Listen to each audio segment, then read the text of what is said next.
Hi, this is Suzanne in Ohio. I just have a project share for you.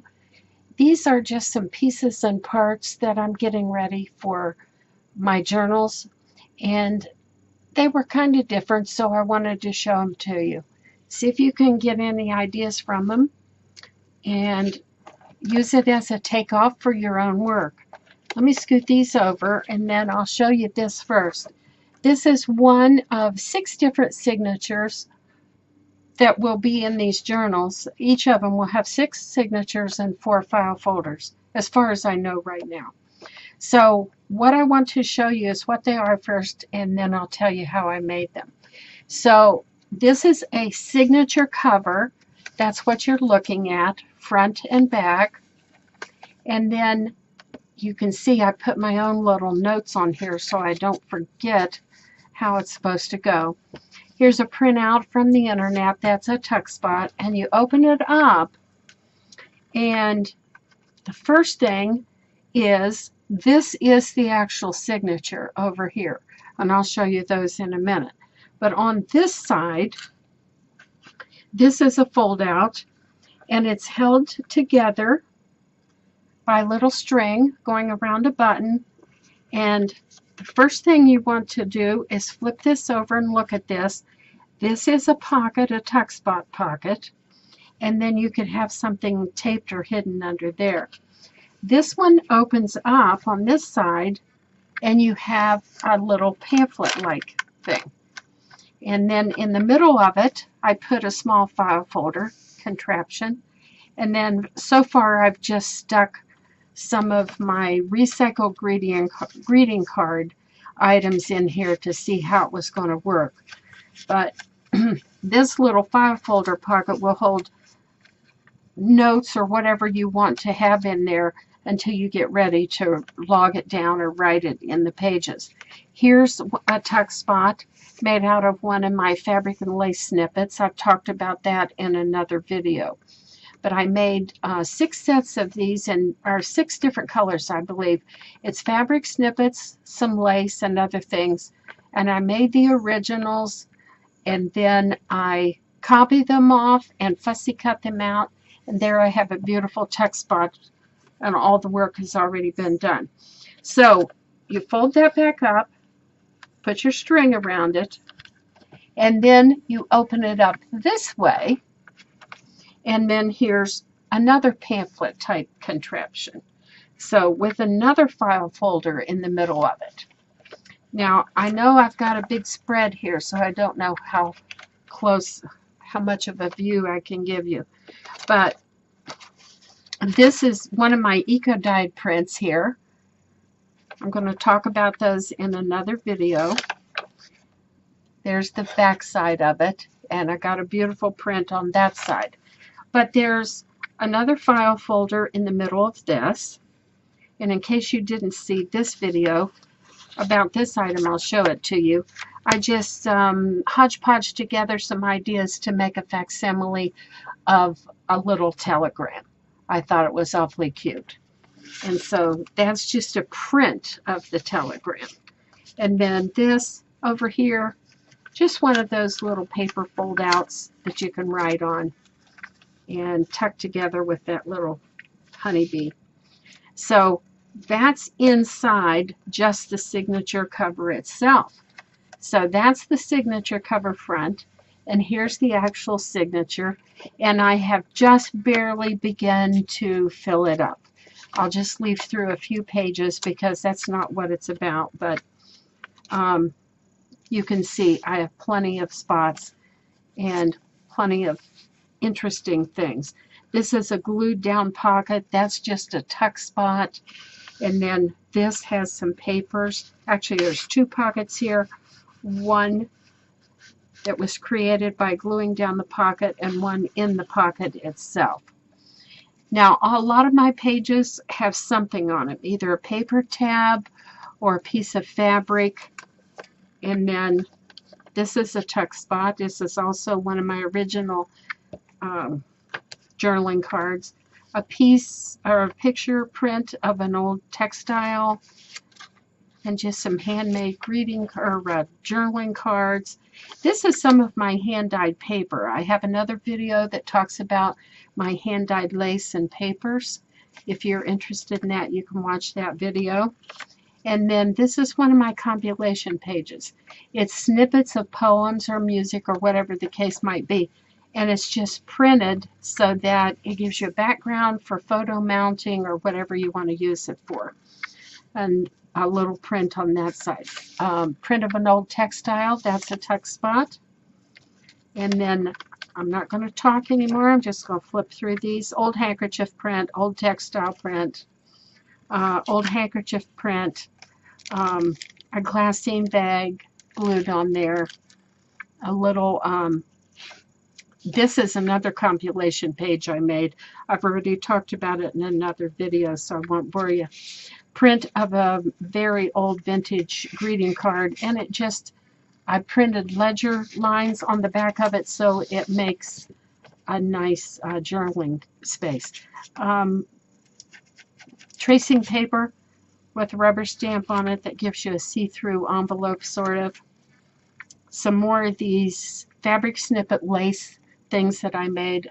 You can either glue them down as a pocket or a tuck spot or whatever you want to do with them. And old textiles, old ephemera, copies of old ephemera. And that's a copy of one of my fabric textiles, that collage. And you can see every page has something on it so far, but it's not nearly complete.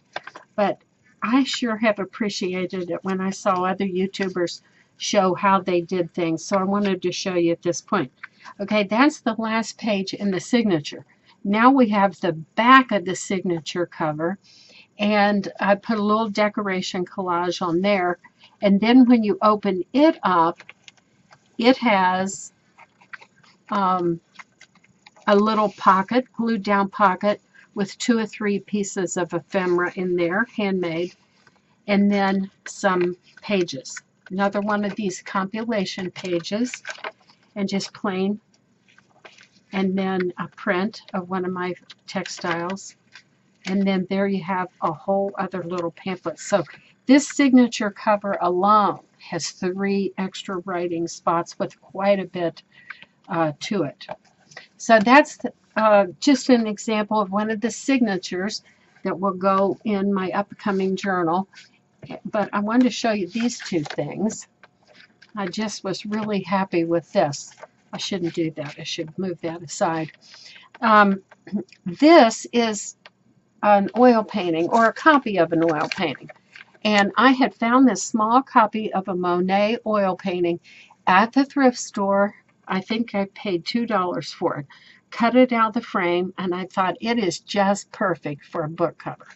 So I made a small book out of it, or with it. Of course, that's just a greeting card, a piece of lace as a tuck spot, and then it has several pages in here. Some of my hand-dyed paper, as well as coffee-dyed pieces, you know, the typical usual stuff that people are putting in their journals. And then, of course, the back side of the oil painting was canvas, and then I put a piece of lace right there for another tuck spot. So there you have that little booklet, and that will go in my journal as an addition or an insert. Then here's this little thing. And I especially like this because, you know, all this time I should have brought the camera down lower. Oh, that's as low as it goes right now. This was an advertisement I picked up at a garden center one time. I loved it because of the font on it and the drawing. And it was all just black and white or black and gold, whatever it was, on this piece of cream-colored textured cardstock. And it was a booklet which was made to mail to somebody and as an advertisement for that garden center. So I kept it all this time, and I thought this is perfect for my bee-themed journals that are coming up. So I put this banner across it which says Feed the Bees, because this whole pamphlet is talking about a wildflower garden. So when you open it up, you can see a sample of that beautiful font there. I just love it. And I mounted a picture of one of the fronts of one of the journals. I've showed that in another video. If you're interested, you can look at the fronts of those two journals. And superimposed, glued some bees down on there. And then these pages are still plain and simple. Print of an old textile, same thing. Coffee dyed, hand dyed paper. Print of a handkerchief. And then that's it. And then this folder had a third flap on it. And so I put a little tuck spot here, a print of an old postcard, which you could write on. And then when you open it up, this is just a photo mount place or writing or whatever you want to do with it. And I put it on here with washi tape because I couldn't bear to cover up that font. And this was the original packet of wildflower seeds that came in the brochure, so I just left it right there. So that's another addition to the journals that are soon to be completed. I say that with wishful thinking. I sure hope they are. Now what I'm going to show you now is just something I kind of invented myself out of necessity. You've heard that old saying, necessity is the mother of invention. I needed something bigger in my journals. I needed something heftier to hold a lot of things. So I came up with these. So there's 4 of them. I'm just going to show you one at a time. And what I started out with was hanging file folders. I had a bunch left over from when I taught beauty school. I probably have a total of 200 of them. So I cut the metal framing off of it, and I used the file folder. Then I had to find images to cover each surface. So what I did was I covered front, inside, and back. And I have a huge collection of Ideals books, and they have those full page photographs and spreads that was just perfect for this project. So I adhered them to the file folder, and I really had to decide what kind of glue or adhesive to do that with. So I ended up using Yes Paste, and I had great results. They stuck down really well, did not bubble, and it gave it a lot of stability. Now, this was the picture, and on top of that, I glued, I don't know if I can get this close enough for you to see or not, but I glued some of my hand-dyed gauze and lace, and then put some of my mushrooms on there, and a caterpillar and a ladybug. So it's just dimensional. So on the inside, I made the file folder pockets. Each one is a little bit different, but it's cardstock covered with fabric and lace, and that forms this pocket and this pocket. And then on this one, the only thing I added, because pictures were very appropriate, I just added the honeybee die cut with a bee right there. And on the back, the picture was appropriate, and so all I added was the bee skep and a honeybee. So that's one of them. And then here's another, and the it was just a picture of a field of orange flowers. So I put the die cut on it, the honeybees, and I found a photograph of a beehive, and I superimposed that, just glued it right on. It gives a lot of dimension. Makes your brain go, is that really there? So it adds some interest. Nothing special on this side. I just glued a tiny little, oh, I thought I left it as tuck spot, but I didn't. Just a picture of a coneflower there. And on the inside, the picture on this one was of a farm scene, and I left the poem on the side of it, and I slanted the pockets.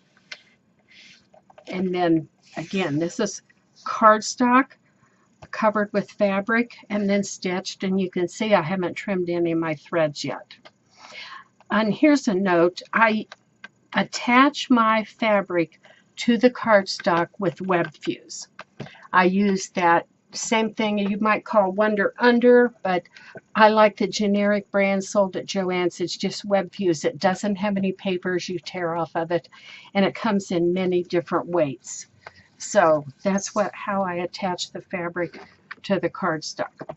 Here's another one. This was a field of yellow flowers, and I put another beehive there, some of that honeycomb from a die cut. And I left this picture of the apples just as is because it was just really pretty. And in here, there's two different scenes. This was like a front porch scene, and I made that pocket, and then another farm scene and that pocket. And this pocket is really hodgepodge together. It is sewn. I sewed it even on the raw edges right to the cardstock. So, and then one more for you. This one is, as of yet, very plain because I'm going to mount a large pocket on here of a beautiful print that I have. But when you open it up, picture of an old barbed wire fence and black-eyed Susans, and so a pocket, and this was a garden scene, and this one, it didn't quite adhere to the surface. I'm not sure why, but it's not going anywhere because I stitched all the way around it. And you've got that pocket there. And then on the back, I'll mount another pocket here and then some more of that die cut. So there you have it, some interesting ideas. And you could do a file folder like this and then go ahead and stitch pages to it, and this could be its own journal if you wanted to do it that way. So just some ideas. Thank you for sharing yours, and thank you for watching. I'll see you again soon.